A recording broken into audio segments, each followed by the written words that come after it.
My question, I think it's very simple concept, but I'm very confused. It is about misrepresentation, And reckless and negligent misrepresentation. Can you explain? So, because whenever I get the question in mock test or quiz, every time it's very confusing.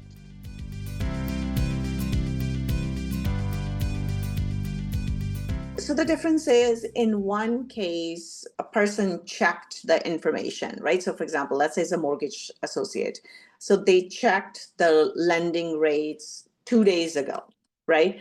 And at that point, the interest rate was 5%. But then they did not check today. So the client asks them, hey, what are the borrowing rates today? They did not check. Now, in between, what if Bank of Canada dropped the rates, right? And then as a result of that, the lenders dropped the rate. But this mortgage associate is still telling the client it's 5%. So in one case, it's when they did not bother to check. But in the second case is when they checked, but they did not confirm that the information was current. So reckless definition is it is a false or misleading statement made a person who had not intended to mislead anyone but failed to take reasonable steps to confirm the statement truthfulness or accuracy. Right. So this is reckless. That's reckless.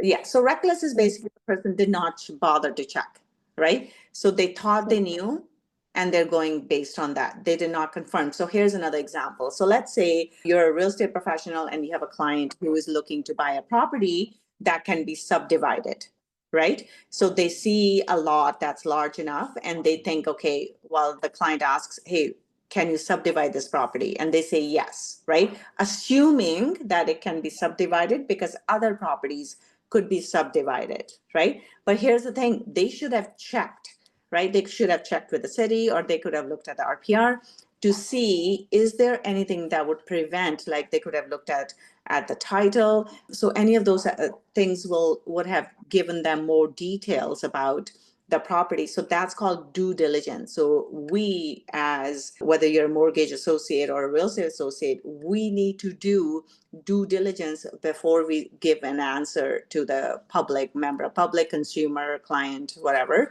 because we need to give them the real facts, right? If a person does not check that information and gives them some information based on either their experience or based on what they believe to be true. So they're not trying to misrepresent, but they just thought they knew and they give this information without checking. That's reckless misrepresentation.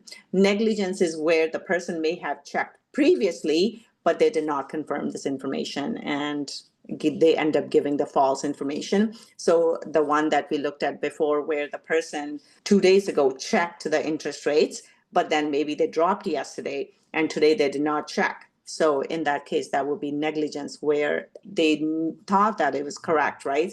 And they had checked previously, but they did not confirm before giving the information.